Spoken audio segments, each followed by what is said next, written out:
할렐루야. 요한복음 보겠습니다. 상당히 오래간만에 쓴 것 같아요. 요한복음 그림을 보겠습니다. 요한복음은 굉장히 중요한 책이죠. 성경 중에서 요한복음은 엄청나게 중요한 책인데 우리가 요한복음을 많이 좀 읽을 수 있어야 돼요. 요한복음은 또 굉장히 쉬운 책입니다. 헬라어 원어를 볼 때에도 다른 책보다도 가장 쉬운 책이 바로 요한복음입니다. 그래서 헬라어 원어를 공부하는 이제 그 신학생들이나 이런 사람들은 요한복음을 제일 먼저 이렇게 원어로 공부를 하게 됩니다. 왜냐하면 제일 쉽기 때문에. 왜 쉬울까요? 굉장히 중요한 책인데 굉장히 쉬워요. 왜 쉬울까요? 요한이가 기록했기 때문에 그래요. 요한이는 어부잖아요. 당시 어부는 무식한 자로 통했습니다. 베드로나 안드레나 야고보, 요한은 어부였습니다. 마태는 굉장히 지식적이기 때문에 세관에서 근무를 했잖아요. 그래서 모든 것을 조직적으로 잘 이렇게 정리를 한 그런 모습을 보게 되잖아요. 그래서 비유장 따로 다 해놓고 산상보훈 따로 다 해놓고 아주 멋있게 했지만 요한은 그냥 생각나는 대로 막 무식하게 막 말을 했는데 너무나도 중요한 그런 진리를 말씀을 하셨어요. 왜 이렇게 중요할까요? 하나님께서 성령의 감동하심을 입은 사람들이 하나님께 받아서 기록한 것이기 때문에 아무리 지혜 있는 사람이나 무식한 사람이나 상관없이 똑같이 하나님께서 말씀하신 것을 받아서 기록했으니까 이렇게 멋지게 참 잘 기록을 했습니다. 그러나 굉장히 쉽게 기록이 된 겁니다. 너무나도 중요한 책. 갈릴리 바다를 그리고 요단강을 그리고 사해 바다를 그리면 이스라엘 지역이다라는 것을 알 수가 있습니다. 그리고 큰 박스 2개를 그렸기 때문에 이것은 예루살렘 안에서 되어진 사건이다라는 것을 알고, 요한복음은 어떤 책이냐? 하나님의 아들 예수님을 증거하는 책이다. 그래서 데오스, 하나님자의 이 데오스, 헬라어로 데오스잖아요. 데오스의 이제 첫자를 그리고 그 다음에 자녀 자자, 그 다음에 예수님 지저스의 제의를 그렸습니다. 요 그림이면 요한복음이다라는 것을 알 수가 있습니다.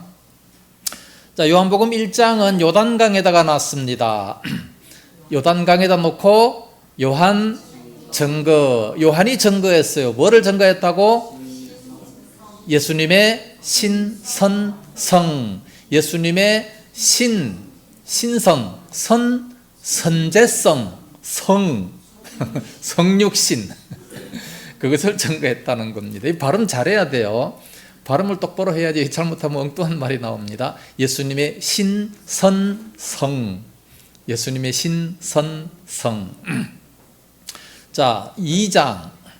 2장은 저 위에다가 놨어요. 가나 지역이 예루살렘 위쪽이잖아요. 그래서 위에다가 놓고 가나 혼인잔치에 대해서 말씀을 했습니다. 예수님께서 첫 번째 기적을 나타내신 것이죠. 3장은 그 밑에 니고데모, 유대인의 관은 니고데모가 예수님께 찾아 나왔습니다. 선한 선생님이시여, 어떻게 해야 우리가 구원받을 수 있습니까? 거듭나야 된다라는 것을 말씀했습니다. 4장은 여자를 그려놨기 때문에 사마리아 여자는 남편을 5번이나 갈아치웠지만 진정한 만족이 없었어요. 그러나 예수님을 만나고 진정한 만족이 있어서 이제 대낮에 물동이를 버려두고 동네로 뛰어 들어갔다 말씀합니다.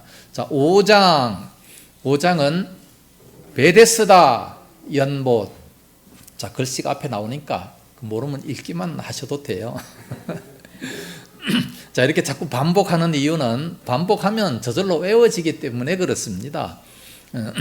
이걸 외우면요 상당한 유익이 많아요. 앞으로 우리가 이제 핵미사일이 날라와 가지고 공산화가 될지 모르는데 그러면 지하에 들어가도 성경도 없이 어떻게 예배 드릴 거예요? 이렇게 외우는 거 가지고 예배 드려야지, 안 그렇습니까? 그때 이 말씀할 때 참 그림을 생각하면서 외워놓을 걸 그러지 말고 지금 다 외워놓으면 훨씬 더 그때 가서 유익합니다. 자, 베데스다 연못 38년 된 병자가 고침받지를 못했는데 예수님을 만나서 고침을 받았습니다. 다시는 병이 나지 않도록 죄를 범치 말라. 아마 죄 때문에 그런 병이 일어난 것 같아요. 자, 6장 오병이어가 나오면 반드시 물위 그런 장. 자, 오병이어가 어디서 그런 오병이어의 기적이 나타났습니까? 벳세다 광야죠. 벳세다 광야가 어디입니까?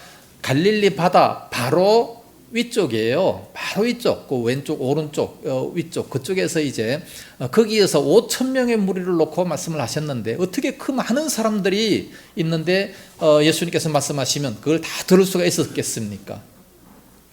아마 바람이 위에서 살짝 그 갈릴리 바다로 이렇게 불 때 작은 소리로 해도 이렇게 다 전달된다고 성지순례 갔을 때 그 사람이 가이드가 얘기를 하더라고요. 그래서 바람이 아마 바닷가에서 이렇게 쫙 불 때 그때 말씀하시지 않았느냐, 그래서 다 들을 수 있었다, 그렇게 말씀하십니다. 그래서 갈릴리 바다 바로 옆에 물고기를 걸어놓고 오병이어로 물리 걸은 장. 오병이어의 기적이 나타나니까 많은 사람들이 예수님을 왕으로 세우려고 했습니다. 그러나 예수님은 한적한 곳에 가셔서 기도하셨습니다. 제자들을 먼저 갈릴리 바다로 보냈죠. 그리고 밤에 이제 제자들에게 찾아가려고 하니까 어떻게 배가 없으니까 물 위로라도 걸어서 가야지 뭐. 그래서 물 위로 걸어가니까 제자들이 깜짝 놀라서 유령이다 그러다가 나다 두려워하지 말라. 그러니까 베드로가 또 쫓아나가다가 또 물에 빠져가지고 또 고생한 적이 있습니다. 성경 참 재밌어요. 자세하게 읽어보면.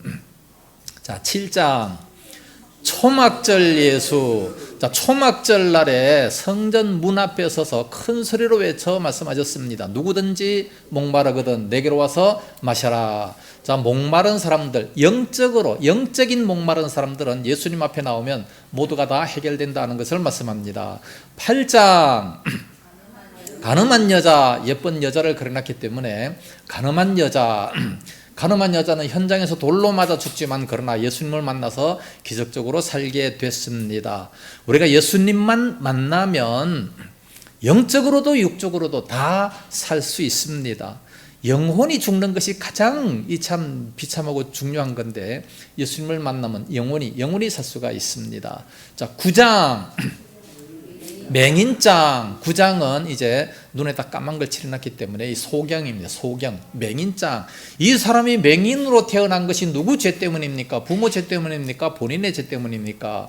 본인도 아니고 부모도 아니고 하나님의 영광을 나타내기 위한 병이다.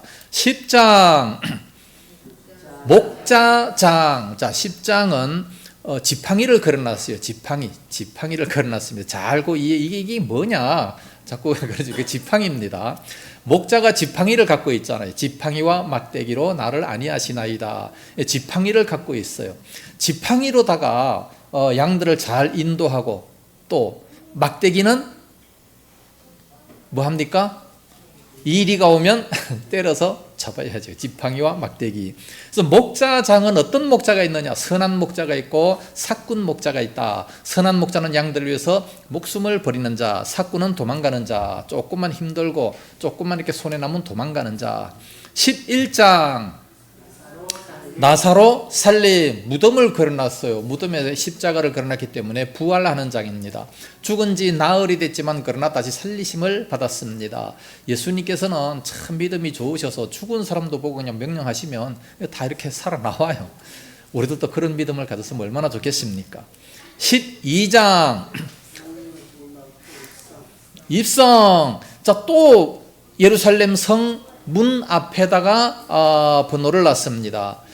입성인데 언제 입성을 했느냐? 향유를 부음받고 입성을 했습니다. 막달라 마리아가 예수님의 발에다가 향유를 부었을 때에 그 부음받고 그 다음에 이제 입성을 하니까 많은 사람들이 호산나 다윗의 자손이여 찬송하리로다 찬송했던 모습이 나옵니다. 13장 세족식 그릇입니다. 그릇, 큰 그릇, 대야에다가 이제 물을 떠가지고 이제 세족식 하는 장면이죠. 주와 선생이 되었음에도 불구하고 이렇게 씻기는 이것을 잘 깨달아 알아라 말씀했습니다. 그러므로 지도자가 될수록 섬겨야 되는 것이고 섬기는 자가 큰 자다라고 말씀하셨습니다. 자, 14장 위에 걸 봤어요. 약속장에는 반지를 걸어놨습니다. 반지는 약속이잖아요. 결혼식 때 왜 반지를 줍니까? 영원히 사랑하겠다 약속하는 겁니다. 무슨 약속을 했느냐? 천성평 약속을 했어요. 내가 이제 천국의 처소를 예비하러 간다. 그것이 다 완성이 되면 다시 와서 너희를 나 있는 곳에 있게 하리라 말씀을 하셨습니다. 아직 완성이 안 됐을까요? 이렇게 오랜 기간이 지났는데도 아직 완성이 안 돼서 아마 아직 안 오시는 것 같습니다. 완성이 되면 다시 온다고 말씀하셨기 때문에 얼마나 정밀하게 얼마나 세밀하게 만드시길래 아마 하나님은 전능하시기 때문에 하루 만에라도 다 만들 수 있으실 거예요. 말씀 한마디로 천지와 만물도 창조하신 분이신데 그걸 못 만들겠습니까? 그러나 디모데전서 2장 4절 말씀 보니까 오래 참으신다 말씀했어요. 왜 오래 참으십니까? 한 사람이라도 더 구원받게 하기 위해서 막 길이 참고 기다리시는 그런 주님이십니다. 자, 약속장에 천국의 처소를 예비하러 간다. 성령을 보내주겠다. 보혜사 성령을 보내준다. 그러니까 이 오랜 기간 동안 너희들 혼자 내버려 두는 것이 아니라 성령을 보내줘서 함께 하시겠다. 성령을 보내는 것이 오히려 너희에게 더 유익하다. 그렇게 말씀을 하셨어요. 왜 유익입니까? 멀리 있어도 모든 사람들에게 동시에 함께 계실 수 있기 때문에 유익합니다. 그리고 평안을 준다. 성령이 임하면 너희에게 평안을 주겠다. 그렇게 말씀했습니다. 그런 약속을 요한복음 14장에서 말씀을 하셨습니다. 이런 것을 외워놓으면 무슨 말씀을 어디에서 했다라는 거 금방 알 수 있잖아요. 그래서 어디에서 찾는다 금방 찾을 수 있습니다. 자, 15장은 포도나무 비유. 나는 포도나무요 너희는 가지니 농부는 아버지. 우리가 가지가 해야 될 사명은 열매 맺는 거죠. 열매를 맺지 못하면 그 가지를 꺾다가 사람들이 바깥에 버린다. 그러면 불에 태운다 말씀했어요. 이 불은 지옥불입니다. 지옥불에 들어가면 어떻게 되겠어요? 큰일 나죠. 그래서 열매를 맺어야 됩니다. 그러므로 우리가 주여 주여 하는 자마다 다 천국 가는 것이 아니라 어떤 자가 천국 간다? 예? 말씀을 듣고 행하는 자라고 말씀하셨는데 물론 신학적으로 본다면 예수 믿으면 우리가 다 구원받아요. 십자가의 강도가 믿기만 했지 무슨 행함이 있었습니까? 하나도 행함이 없었지만 그러나 구원받았어요. 그러나 구원받고 난 이후에 오랫동안 우리가 아무것도 안 하고 있으면 정말해서 믿음의 증거가 어떻게 나타나느냐? 행함으로 나타난다는 거죠. 그 야고보서에 그렇게 말씀하지 않았습니까? 행함으로 그 믿음이 온전케 되었다 말씀합니다. 행함이 없으면 그 믿음은 죽은 믿음이다. 죽은 믿음이 어떻게 그 사람을 구원하겠느냐 말씀하셨어요. 그러므로 우리가 예수 믿고 난 이후에 행함으로 그 믿음의 증거가 나타나야 된다는 것을 말씀하고 있습니다. 그래서 성령의 9가지 열매를 맺어야 돼요. 16장 성령 사역. 성령 사역은 어떤 사역이냐? 죄진주 사역입니다. 죄란 뭐냐? 죄에 대해서, 의에 대해서, 심판에 대해서 구별한다. 진리로 인도한다. 주님께 영광을 돌린다. 성령의 충만함을 입게 되면 주님께 영광 돌리는 겁니다. 오늘날 많은 부흥사들이 병 하나 고쳐놓고서 자기에게 영광을 엄청나게 돌려요. 그럼 어떻게 됩니까? 그건 성령 사역이 아니고 귀신의 사역일 수도 있습니다. 잘 구별해야 돼. 우리가 구별해야 돼. 자기가 영광 받으면 헤롯이 되어버리고 마는 거예요. 헤롯, 사도행전 12장에 헤롯이 어떻게 됐습니까? 충이 먹어서 죽잖아요. 영광을 자기가 받으니까 그런 거예요. 그래서 우리는 본인이 영광 받으면 안 됩니다. 하나님께 영광을 돌려야죠. 그래서 성령이 임하면 하나님께, 주님께 영광을 돌리게 된다 말씀을 하셨습니다. 그래서 오늘날 누가 영광 받나 자세히 보고 자기 자신이 영광 받으려고 한다면 그건 사단의 사역이다 라는 것을 우리는 알 수 있습니다. 17장 지저스의 제2의 17장을 놓고 예수님이 중보 기도를 하셨습니다. 제자들을 놓고 기도하시고 세상을 놓고 기도하셨어요. 제자들이 하나가 되기 위해서, 싸우지 말고 하나가 되기 위해서, 모든 믿는 자들이 다 하나가 되기 위해서 기도를 하셨습니다. 중보 기도입니다. 18장 겟세마네 기도. 자, 18장은 예루살렘 성 밖에 났어요. 왜 성 밖에 저 밑에 났습니까? 겟세마네 동산이 예루살렘 바깥에 있잖아요. 그러니까 그 바깥에 지금은 다마 도시로 만들어 놔가지고 거기다 교회도 지어놓고 막 엄청난 도시로 이렇게 다 만들어 놨어요. 겟세마네 동산 올라가는 길도 다 시장을 만들어 놓고 뭐 엄청나게 바뀌어졌죠. 그러나 그 당시에는 그게 산이었고 골고다였고 예루살렘 밖이었습니다. 그래서 예루살렘 박스 바깥에다가 18장을 놓고 겟세마네에서 뭐 했습니까? 기도하고 계실 때에 군병들이 와가지고 예수님을 잡으려고 하니까 베드로가 그냥 어이없이 일어나가지고 칼을 가지고 탁 군병들을 쳤는데 말고라는 사람이 어떻게 또 그 이름을 또 기록을 해놨어. 말고라는 사람이 딱 피해가지고 귀가 딱 잘리게 됐습니다. 예수님께서 그 귀를 만지면서 낫게 해주시고 칼을 쓰는 자들은 다 칼로 망한다. 칼을 쓰지 말란 얘기죠. 폭력을 쓰는 자는 폭력으로 망한다는 겁니다. 그러므로 우리는 폭력을 쓰지 말고 심리를 좀 배우셔서 그 사람의 심리를 알고 잘 이용할 수 있어야 됩니다. 절대 폭력, 자녀 키울 때도 절대 폭력 쓰지 말고, 폭력과 또 징계하고는 다른 겁니다. 폭력하고 징계는 다른 거예요. 폭력을 해놓고서 뭐 또 징계했다고 그러는데 아닙니다. 막 화가 나서 막 함부로 폭력해놓고 징계했다 그래요. 아닙니다. 자, 19장 십자가에 났기 때문에 십자가에 달리셨어요. 오전 9시에 달리셔서 오후 3시에 운명을 하셨습니다. 다 이루었다 말씀하시고 운명하셨습니다. 20장 부활, 3일 후에 부활을 하셨는데 부활하시고 난 다음에 누구에게 보이셨느냐? 막 11제자에게 보이셨습니다. 막 보였어요. 막이 뭐예요? 막달라 마리아에게 제일 먼저 보이시고, 마가복음 16장에 보면 막달라 마리아에게 제일 먼저 보이셨다라는 것을 기록하고 있습니다. 왜 먼저 보이셨습니까? 막달라 마리아가 아마 제일 사랑했던 것 같아요. 그래서 무덤에 찾아가잖아요. 찾아가니까 제일 먼저 보여주신 것이지 뭐. 그 다음에 10제자에게 보여줬어요. 10제자는 누굽니까? 누가 빠졌어요? 도마와 가룟 유다가 빠졌죠. 그 다음에 11제자에게 또 보여주셨어요. 도마가 못 믿으니까. 그 다음에 도마가 있을 때 마가의 다락방에서 이제 예수님께서 나타나셔가지고 11제자에게 보여주셨습니다. 자, 21장 저 갈릴리 바다 위에다 놨어요. 왜 거기다 놨습니까? 고기 잡으러 갔잖아요. 제자들이 갈릴리 바다에 다 고기 잡으러 갔기 때문에. 그래서 저 갈릴리 바다에다가 21장을 놓고 거기서 이제 7제자를 만났어요. 베드로를 위해서 이제 6명의 옛날 직업으로 다 돌아갔을 때 예수님께서 다시 찾아가셔서 이제 그들에게 가서 배 오른편에 그물을 던져라. 그랬더니 153마리가 잡혔다 말씀합니다. 그래서 153, 3은 뭐예요? 3번 물으셨죠. 뭐를? 네가 나를 사랑하느냐. 왜 3번 물었겠습니까? 지도 3번 부인했으니까. 3번 부인했잖아요.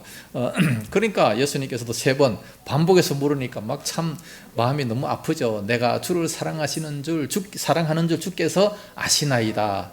자, 사랑한다면 내 양을 먹이라, 치라, 어린 양을 먹이라 말씀하셨습니다. 우리가 진정으로 주님을 사랑한다면 자기의 사명을 감당하는 겁니다.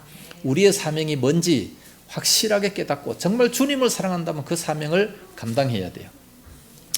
자, 지난번에는 가나 혼인잔치, 예수님께서 술을 만들어 주셨죠. 포도주를 만들어 주셨어요. 그래서 예수님이 포도주를 만들어 주셨기 때문에 술 먹어도 괜찮다라고 하는 사람이 있고, 천주교회는 그래서 마음대로 먹습니다. 뭐 마음대로 먹는데 뭐 취하지 말라, 그렇기 때문에 취할 정도까지 먹으면 안 되고, 취하는 것은 죄지만 먹는 것은 죄가 아니다, 그렇게 얘기를 합니다. 우리 기독교회는 어떻습니까? 먹는 게 죄입니까? 아닙니까? 자, 술 먹는 게 죄예요? 아니에요? 지난번에 다 얘기해 줬습니다. 다 까먹었기 때문에 우리가 모르지. 술 먹는 게 죄예요? 아니에요? 네? 시험에 빠지면 죄. 안 빠지면 죄가 아니다. 그러면은 뭐 실컷 먹고 집에 들어와서 막 술 막 채가지고 그냥 자면 죄가 아니네. 예? 디모데는 자주 나는 병을 인해서 포도주를 조금씩 써라, 그렇게 말씀을 했고, 또 잠언서 20장 1절에 보면은 죽게 된 자에게는 독주를 쓰라 말씀했습니다.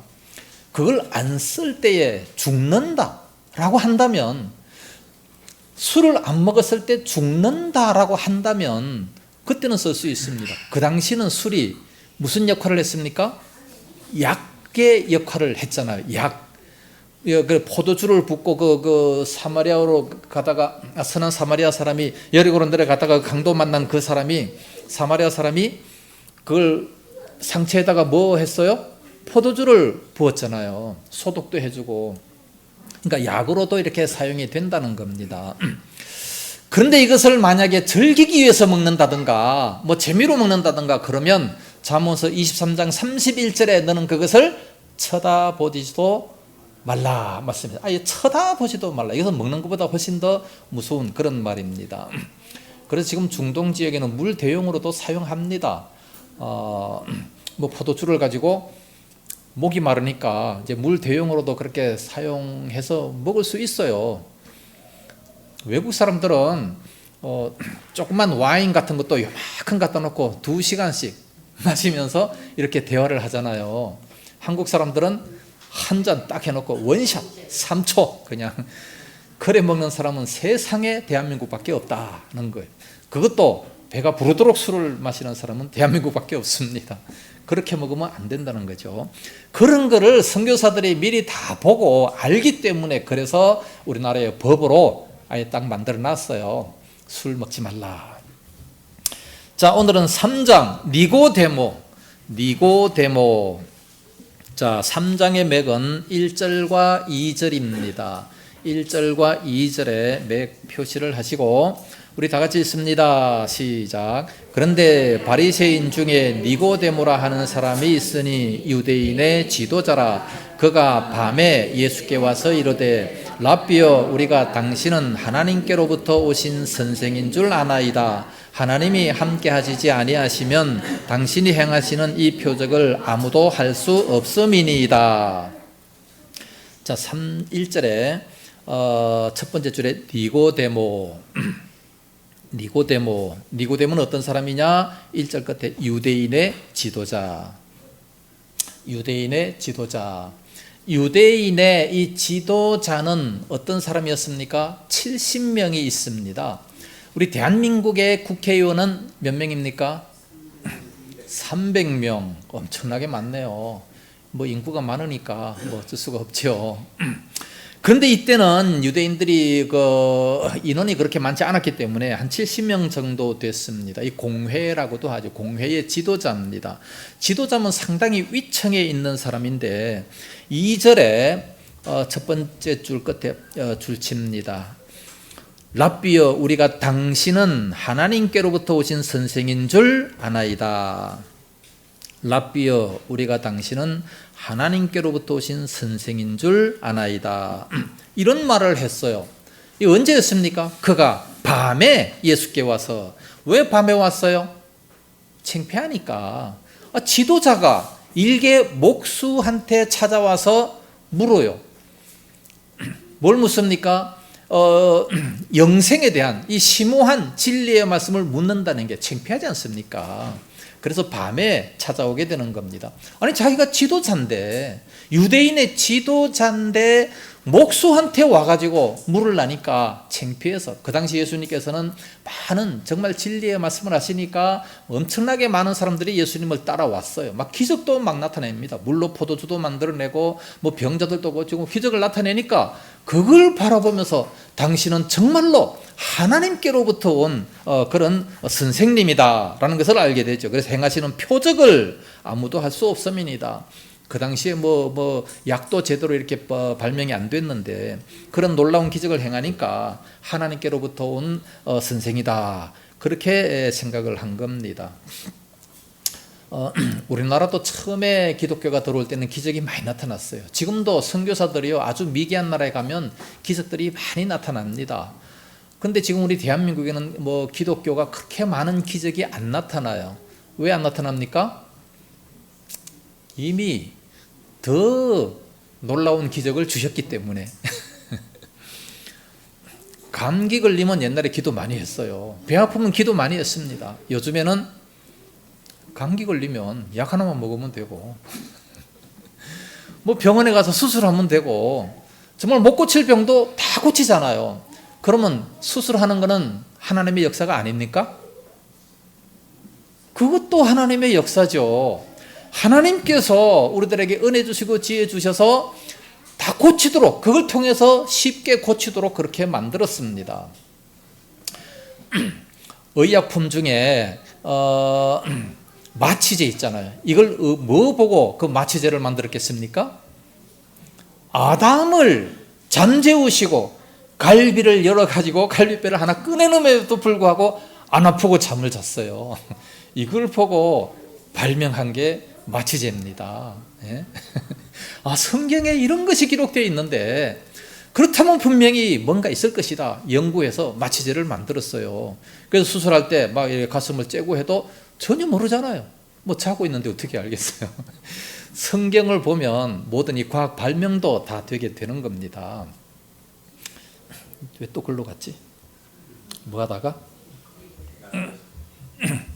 예, 약도 하나님께서 만드셨다는 거죠. 약도 하나님이 만드시고 모든 의술 다 하나님께서 만드시기 때문에 그거 다 기적이에요. 그거 다 기적의 역사입니다.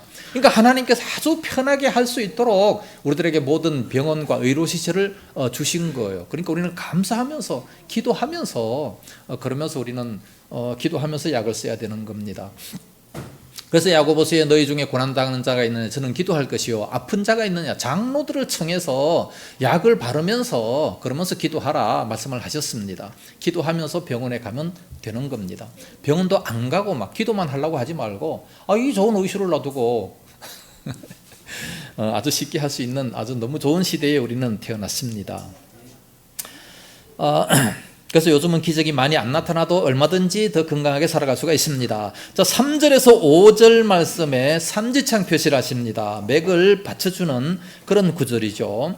자, 니고데모가 나타나서 예수님께 와서 말씀을 하셨는데 예수님께서 어떻게 대답을 하셨는가? 3절에서 5절입니다. 서로 대화하는 장면이죠. 삼지창 표시하시고 다 같이 시작. 예수께서 대답하여 이르시되 진실로 진실로 내게 이르노니 사람이 거듭나지 아니하면 하나님의 나라를 볼 수 없느니라. 니고데모가 이르되 사람이 늙으면 어떻게 날 수 있사옵나이까? 두 번째 모태에 들어갔다가 날 수 있사옵나이까? 예수께서 대답하시되 진실로 진실로 내게 이르노니 사람이 물과 성령으로 나지 아니하면 하나님의 나라에 들어갈 수 없느니라. 자, 3절 맨 끝에 거듭나지 아니하면, 거듭나지 아니하면 미리 줄 다 쳐놓고 설명하겠습니다. 4절에 니고데모가 말하는 겁니다. 사람이 늙으면 어떻게 날 수 있사옵나이까? 두 번째 모태에 들어갔다가 날 수 있사옵나이까? 자, 5절의 두 번째 줄, 물과 성령으로 나지 아니하면, 물과 성령으로 나지 아니하면. 자, 3절에 중요한 말씀을 하십니다. 예수께서 대답하여 이르시되 진실로 진실로 내게 이르노니, 이 진실로라는 말이 들어가면 중요한 하나님의 말씀이라 그랬죠. 이 성경도 중요한 말씀이 있고 안 중요한 말씀이 있어요. 사단이 얘기한 것도 있고, 사단이 얘기한 것은 내가 여기저기 두루 돌아 다녀왔나이다. 이거 액자로 걸어놓는 사람 있어요? 아무도 없잖아요. 사단의 말을 뭐하러 액자로 걸어놔요? 예수님의 말씀이 훨씬 더 중요하죠. 사단의 말보다. 그리고 예수님께서 하신 말씀 중에서도 진실로 그러면 그건 더 중요한 것이고, 진실로 그러면 훨씬 더 중요한, 내가 참말로 얘기한다니. 누가 그래요? 경상도 사람들. 참말인데 그러잖아요. 진실로 아멘 아멘 레고 소이, 헬라어로 아멘 아멘 레고 소이. 아멘은 진실로라는 뜻입니다. 진실로 두 번씩 말씀했어요. 거듭나지 아니하면, 사람이 거듭나지 아니하면 하나님 나라에 들어갈 수 없다. 자, 거듭나래요. 거듭나는 것이 뭡니까?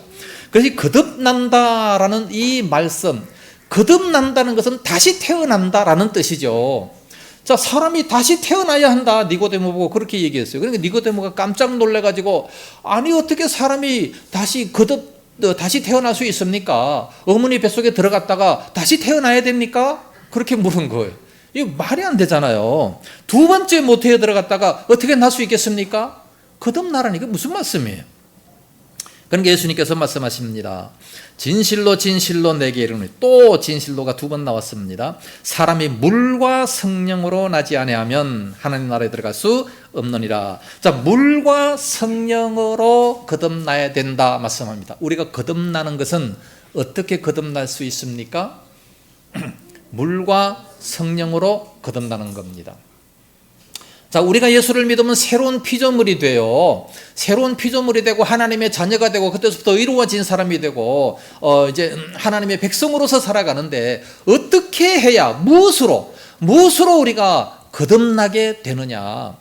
로마서 8장 30절에서 32절 말씀에 이 거듭남의 순서가 있습니다.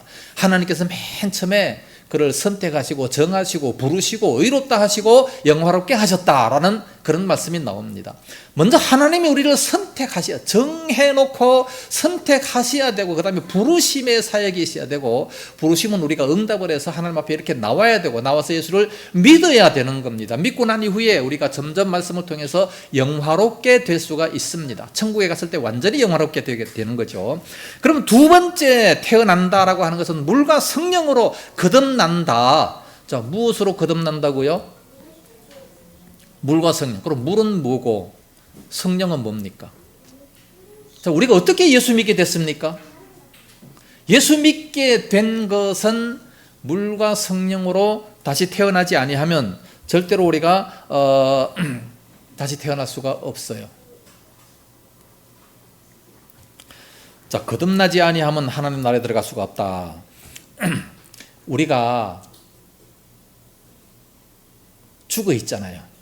영혼이 죽어 있습니다. 예수 안 믿는 사람들은 영혼이 다 죽어 있습니다. 언제 죽었습니까? 아담이 죄를 범할 때.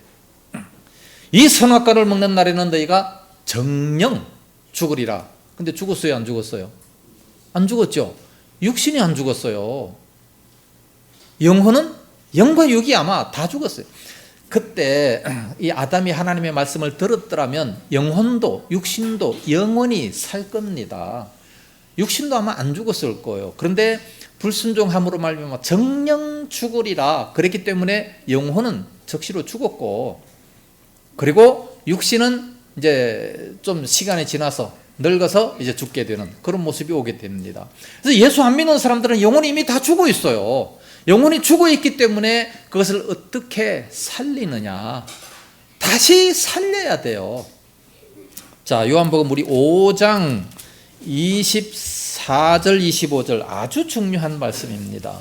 요한복음은요 진짜 중요한 말씀이 너무나도 많은데, 요한복음 5장 24절 25절, 내가 진실로 너에게 이르노니 내 말을 듣고 또 나 보내신 이를 믿는 자는 영생을 얻었고 심판에 이르지 아니하나니 사망에서 생명으로 옮겼느니라. 그런데 또 25절에 진실로 너에게 이르노니 죽은 자들이 하나님의 아들의 음성을 들을 때가 오나니 곧 이때라. 듣는 자는 살아나리라.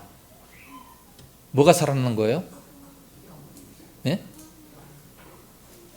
그 당시 백성들이 다 죽어 있었어요. 영혼들이 다 죽어 있었어요. 그러나 예수님께서 오셔서 이제 하나님의 죽은 자들이 하나님의 아들의 음성을 들을 때가 오나니 곧 이때라. 죽은 자들이 하나님의 음성을 들어요. 뭐가 죽은 자? 영혼이 죽은 자. 듣는 자는 살아나리라. 뭐가? 영혼이 살아나는 거예요. 곧 이때라. 듣는 자는 곧 살아나리라.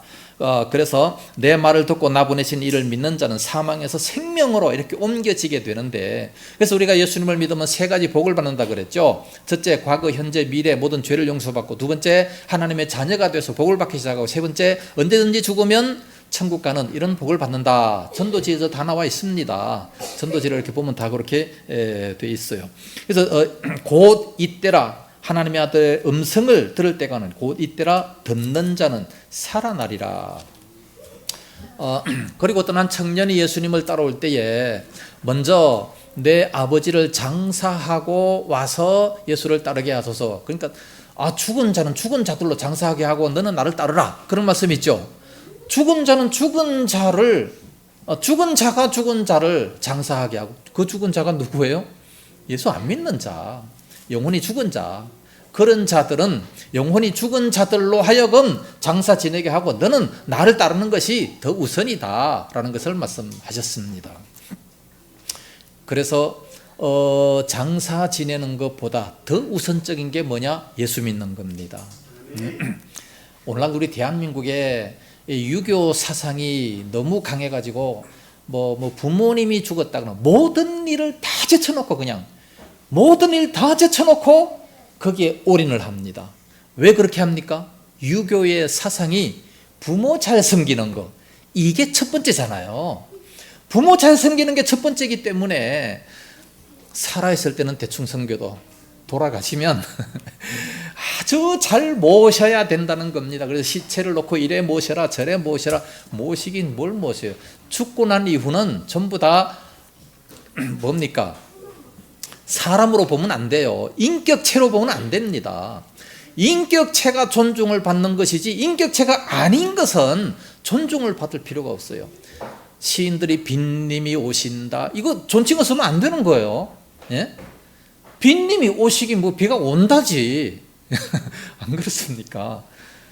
저 비인격체 피조물들을 가지고 아주 존중을 한다든지 그러면 안 돼요. 북한에 가면요, 이 공직자들이 무조건 밑에 사람들 보고 반말을 합니다. 나이가 많건 적건 무조건 반말을. 왜 반말하느냐? 공직자가 위에 있다 이렇게 생각을 합니다. 그래서 위에 있는 사람이기 때문에 그냥 무조건 반말해. 우리 대한민국 누구나 다 존댓말을 하잖아요. 특히 위에 있는 사람, 자기보다 나이가 많은 사람들은 더 존중을 하지 않습니까? 그게 정상이지, 안 그래요? 죽어 있는 자들, 죽으면 그것은 이제 피조물이 되는 것이고 인격체가 아니기 때문에 존중하는 것이 아니에요. 유교 사상이 잘못됐습니다. 그렇기 때문에 우리는 살아 계실 때 최대한 잘 모시고, 돌아가시면 그냥 흙입니다. 흙으로 만들어 드려야 돼. 흙으로 만들어 줘야 되는 겁니다.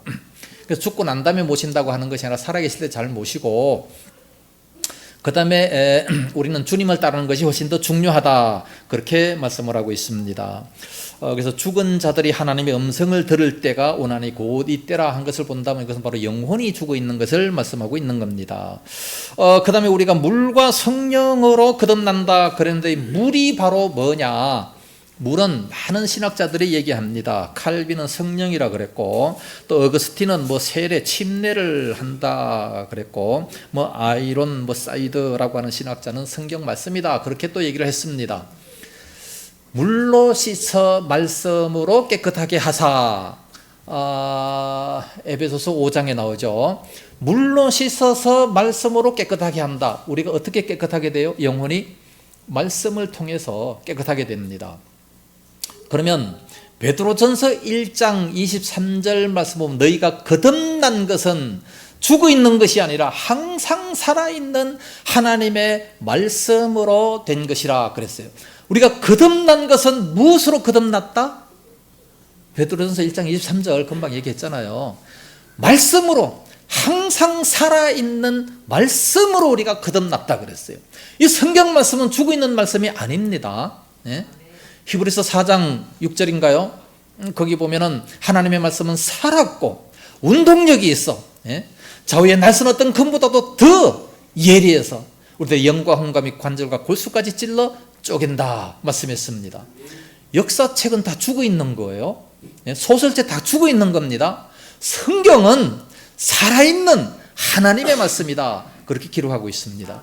그렇기 때문에 성경 말씀을 읽을 때 우리들의 마음속에 감동이 되고 우리가 거듭나게 되고 새롭게 될 수 있다는 거죠. 그래서 거듭나는 것은 무엇으로 거듭나느냐? 말씀을 통해서 거듭나는 겁니다. 자, 말씀과 더불어서 무엇이 역사하시느냐? 성령님이 역사합니다. 말씀이 없을 때는 성령이 역사 안 하셨어요. 우리나라에 성경이 안 들어올 때에는 성령의 역사가 전혀 없었습니다. 그러나 성경이 번역이 되고 막 이렇게 성경을 읽을 때 성령님이 역사하셔서 마음에 감동이 되고 막 울면서 예수님을 영접하는 그런 모습들이 얼마나 많습니까? 그래서 성경을 통해서 성령님이 역사를 하십니다. 그래서 물과 성령으로 나지 아니하면, 자, 이제 뭔지 확실하게 이해가 되죠. 자, 물은 뭡니까? 말씀과 성령으로. 말씀과 성령으로 우리가 거듭나지 아니하면 하나님 나라를 볼 수 없다. 말씀과 성령으로 다시 태어나지 아니하면, 말씀과 성령으로 영혼이 살아나지 아니하면 하늘나라 갈 수 없다. 그 말이에요. 네. 이런 말씀을 니고데모는 공회원이고 지도자였지만 구약 성경만 알기 때문에, 구약 성경만 믿기 때문에 모르는 거죠. 몰라서 예수님께 찾아와가지고, 아니 어떻게 거듭나라고 말씀하십니까? 어머니 뱃속에 어떻게 들어가다 두 번째 다시 태어나란 말입니까? 말이 대수를 해야지. 이해가 안 갔던 겁니다. 그런데 예수님께서 이렇게 정확하게 말씀하지, 물과 성령으로 나지 아니하면 하나님 나라에 들어갈 수 없느니라. 그러면서 6절에 육으로 난 것은 육이요 영으로 난 것은 영이니 내가 거듭나야 하겠다 하는 말을 네가 놀랍게 여기지 말라, 이상히 여기지 말라 말씀했어요. 8절에 바람이 임으로 불매 내가 그 소리를 들어 어디서 와서 어디로 가는지 내가 알지 못하는 성령으로 난 사람도 다 그러하니라. 그러니까 바람이 어디에서 부는지 모르듯이 우리가 거듭나는 것도 잘 모른다는 겁니다. 구원파에서는요, 자기가 거듭난 날짜 시간까지 정확하게 얘기하면서 내가 요 시간에 이 날에 내가 거듭났다, 그러면서 그 날짜를 모르면 거짓말이다, 이런 식으로 얘기합니다. 우리가 태어난 날, 우리가 태어났다고 하는 그 날을 그때 내가 알 수 있습니까? 모르잖아요. 그 이후에 뭐 부모님이 가르쳐 줬기 때문에 그걸 아는 거지 모릅니다. 아기가 태어났으면 자기가 태어난 걸 몰라요. 왜 몰라야 됩니까? 알아야지. 10달 동안 엄마가 얼마나 고생했어요. 예? 술도 못 먹고 커피도 못 먹고 그냥 태아 교육시키면서 그렇게 고생했는데, 입덧 해가면서 먹을 것도 제대로 못 먹고 그랬으면 막 죽을 고비를 넘기면서 막 그냥 그 아기를 태어나게 했으면 얼마나 고생했습니까? 엄마가 죽다가 살아났는데. 그러면 태어나자마자 엄마 얼마나 고생했어요. 이제부터 내가 효도 다 할게요. 그래야 정상 아니에요. 네? 그게 사람이지. 근데 안 그렇잖아요. 왜 안 그래요? 모르니까. 너무 미숙해서 모르는 거예요. 나중에 교육을 받고 난 이후에 그걸 알고 그때서 효도하는 것처럼 바람이 어디에서 불고 어디에서 이렇게 오는지 몰라요. 시원하긴 한데 바람이 어디서 부는지 몰라요. 바깥에 나가면 오른쪽에서 부냐 동쪽에서 부냐 뭐 하늘에서 부냐 몰라요. 시원한 거예요. 바람이 부니까 시원하구나. 그것처럼 성령으로 난 사람도 그러하다 말씀하죠. 우리가 바로 예수를 믿고 고백을 했음에도 불구하고 아무 느낌이 없어요. 내가 진짜 거듭났나? 잘 모르지만 그러나 하나님께서는 놀라운 역사를 하고 계시는 거예요. 이제 구원의 순서 중에서 하나님이 맨 처음에 정하시고 부르시고 이제 부르실 때 그때 이제 우리가 응답한 그것이고, 그 다음에 우리가 이제 성장하는 이런 사실을 잘 모르는 겁니다. 그러나 열심히 교회 나와서 사람이 떡으로만 사는 것이 아니라 하나님의 말씀으로 산다는 것처럼 떡으로 사는 것은 육신이 사는 것이고 말씀은 영혼이 사는 겁니다. 그래서 말씀을 안 먹으면 그 영혼이 죽는 거죠. 예? 그래서 분명히 고백을 했음에도 불구하고, 그러면 고백을 했으면 하나님의 자녀가 됐기 때문에 이제 천국 가야 정상인데 뭐 그 이후로 까마득하게 교회도 안 나오고 다 잊어버렸어요. 그 사람이 구원 받겠습니까? 죽었어요. 영혼이 죽어버린 거예요. 아기를 낳았으면 잘 돌봐야 되지 않겠습니까? 돌보지 않고 내버려 놔두면 죽어버리는 것과 또 마찬가지다라는 얘기입니다. 그래서 우리가 한 사람을 전도했으면 그 사람의 영혼이 성장할 수 있을 때까지, 혼자 스스로 교회 다닐 수 있을 때까지 그 사람을 돌볼 책임이 누구한테 있느냐? 영적인 부모에게 있는 겁니다. 영적인 부모, 정말해서 데리고 온 사람에게 있는 겁니다. 데리고 오기만 해놓고 아무 일도 안 한다면 그 얼마나 비참합니까? 물과 성령으로, 그리고 육으로 난 것은 육이요 영으로 난 것은 영이다. 우리 사람은 뭘로 구성이 되어 있습니까? 육체와 영혼입니다. 육체와 영혼으로 구성이 되어 있는데, 그런데 이것도 잘못 해석하는 사람들이 대단히 많아요. 워치만리라고 하는 신학자는 영과 또 혼과 육으로 되어 있다. 이 삼분설을 또 얘기하는 사람이 많습니다. 삼분설은 뭐냐? 영혼이 있고 육체가 있고 혼이 있다는 거예요. 그 혼은 뭐냐? 혼은 정신이라는 거예요. 정신.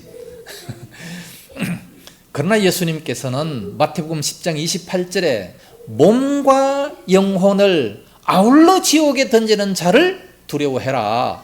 몸과 영혼 이분설을 말씀을 하셨어요. 아니 그 몸, 영혼 그리고 또 혼을 따질 것 같으면 히브리서 4장 12절 하나님 말씀은 살았고 영과 혼과 및 관절과 골수까지 이 사분설을 얘기해야지. 그럼 이 사분설 아니잖아요. 예?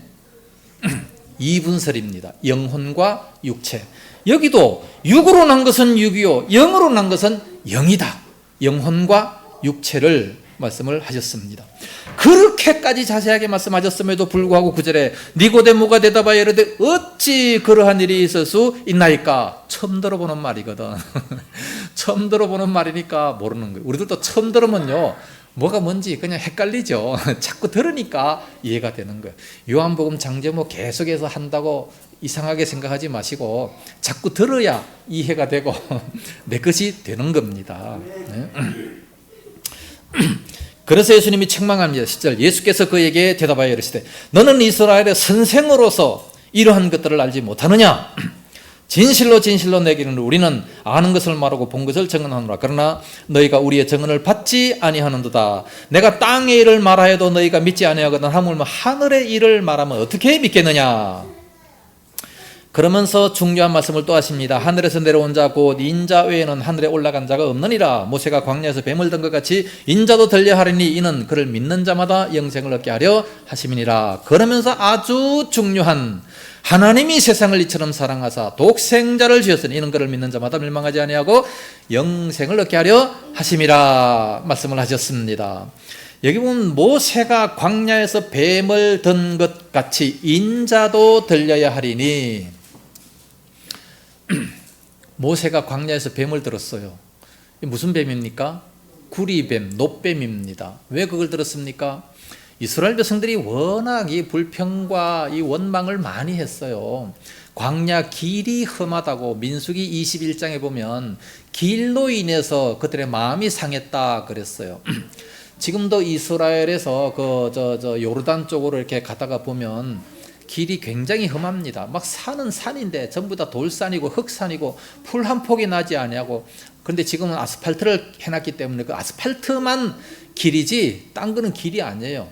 그 옛날 그 당시에 무슨 길이 있겠습니까? 막 먼지 엄청나게 나죠. 그 200만 명이나 되는 그 많은 사람들이 걸어서 갈라 그러면 막 먼지 속에서 얼마나 애먹겠습니까? 한번 또 돌풍이 불면 그 모래 바람에 참 난리가 나겠죠. 그러니까 길로 인해서 마음이 상했다. 길로 인해서 마음이 상했는데 다 포함해서 막 원망을 하는 겁니다. 우리에게 주는 이 박한 식물도 우리가 싫어하노라. 아니 박한 식물은 뭐였어? 만나 처음에 먹을 때 얼마나 맛있어요. 막 좋아가지고 어쩔 줄 몰라 했으면서 나중에는 박한 식물도 싫어한다. 물도 없다. 이 광야에 무슨 물이 있겠습니까? 그럼 그러면서 모든 거를 막 다 그냥 이렇게 막 말 나온 김에 막 그냥 마음속에 불평되는 거 다 얘기합니다. 그러니까 막 그들이 막 돌로 칠 정도로 막 이제 흥분해가지고 그러니까 모세가 하나님 앞에 엎드립니다. 그러니까 하나님께서 이제 모세 보고 구리뱀을 달아라. 누구든지 그것을 쳐다보는 자는 살리라. 아니 그 전에 하나님께서 원망하는 자들에게 불뱀을 보내가지고 다 물게 했습니다. 다 물게 하고 하니까 막 그들이 이제 막 죽기 일보 직전이니까 모세에게 찾아 나와가지고 살려달라. 그러니까 구리뱀을 만들었습니다. 누구든지 뱀에 물린 자마다 이 구리뱀을 쳐다보는 자는 살리라. 그것도 과학적으로 전혀 안 맞는 말이에요. 아니 주사를 놔주든지 해독제를 주든지 뭐 피를 뽑아주든지 뭐 그렇게 해야 이게 맞는 말인데 그거 쳐다본다고 어떻게 낫겠습니까? 그러나 믿고 바라본 자는 다 나음을 입었다 말씀합니다. 성경에 기적이요 엄청나게 많이 나타나 있습니다. 그런데 그 뱀을 든 것 같이 인자도 들려야 하리니 어디에? 십자가에 들려야 하리니 그를 믿는 자마다 영생을 얻게 하라니 영생, 영원한 생명입니다. 그러면서 아주 중요한 말씀 세상을 이처럼 사랑해서 독생자를 주셨는데 믿는 자마다 멸망치 않고 영생을 얻게 하려 하심이라. 이 말씀은 우리가 다 외우는 말씀이죠. 못 외우시는 분들은 다음 주까지 꼭 다 외워서 오시기를 바랍니다. 자, 여기까지 하겠습니다.